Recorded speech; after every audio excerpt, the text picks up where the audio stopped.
All right, just a quick little update on the garage quail hutch. Now, just a brief overview here, kind of my three, right, if I break it down into three goals for this hutch, is to provide a fairly natural environment for the quails, to minimize the amount of dust that can escape this quail hutch, and then lastly would be to provide some level of versatility for our homestead. Now, if you kind of step back here, so here is the quail hutch, right? Not yet completed, right? But you can see we got 1, 2, 3 areas in which the quails will be living.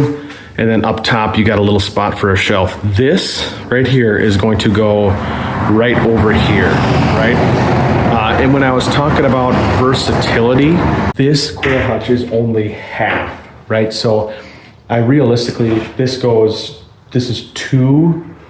it's got a 2-foot depth by 4 feet wide.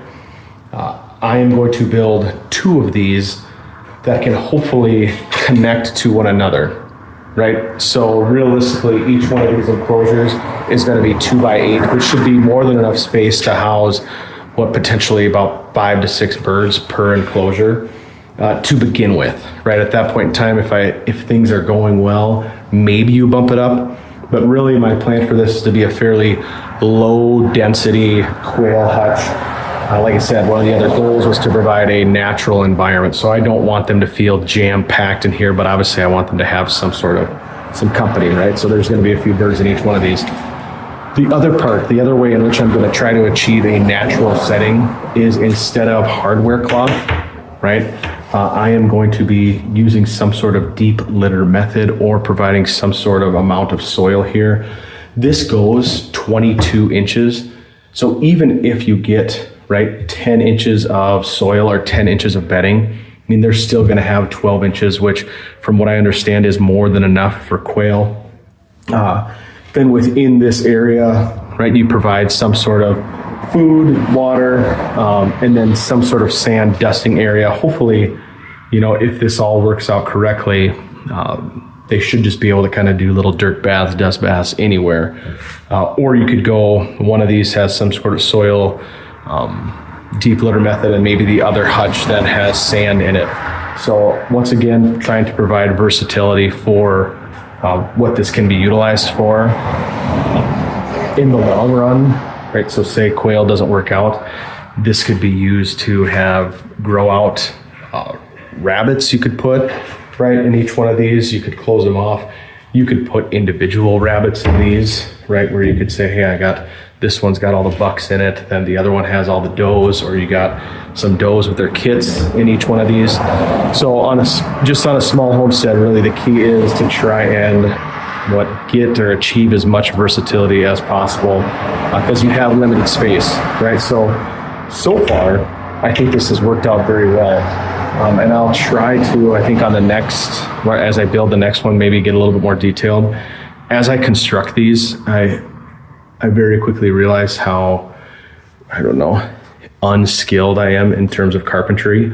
But even that being said, right, if you're someone that also considers yourself unskilled, I would argue that looks pretty good for unskilled work, okay? Now, as I'm filming this, right, you can kind of see this is an area, right? So the dust control is another thing that I'm going to try to focus on as we're in the garage, and we got other things, right? I don't want dust all over this stuff. So I'll probably have to cut out some sort of ventilation up a little higher, so that there is some sort of airflow through each one of these enclosures, okay? But I'll probably leave the backs solid. I'd like to get some sort of lights up on top here, and then see if I could potentially grow some different plants.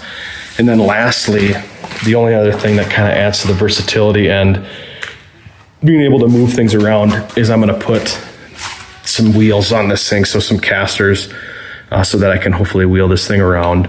And if I need to clean it, I can pull it right out in the driveway, right out into the yard, and kind of either spray things down or just at least brush things off and keep some of that dust and dirt or whatever I put in there out of the garage.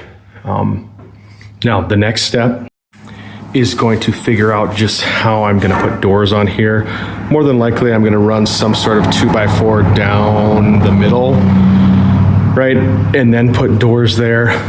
There is part though, like if you put that 2x4 down the middle, I don't know if that impedes the ability to clean things out, because what I will more than likely do is have some sort of removable barrier right here, right? So some sort of board, probably some 1x10 that I can pull out and then just brush everything out of here, right? Or clean everything out of here. So if I put that, 2x4 running down the middle here, that makes it a lot more challenging to pull things up and sweep things out. But there's probably some level of structural support that would provide. I also think I need to run another 2x2 across here just to prevent any sagging over time of the 3/4 inch OSB board. Even though it feels pretty solid, and really the quail aren't going to be that heavy and the weight should be fairly evenly distributed. But those are just a few of the things. Now, if you do have a small homestead, so we're sitting on about probably like less than 1/10 of an acre. So if you have a small homestead and you're trying to figure out, okay, well, how can I keep quail? How can I keep chickens? Maybe rabbits, something of that nature. Or if you're just interested to see how this thing eventually turns out, feel free to like and subscribe, follow along, or check back in at some point in time. But yeah, anyways, thanks for checking in. Thanks for watching.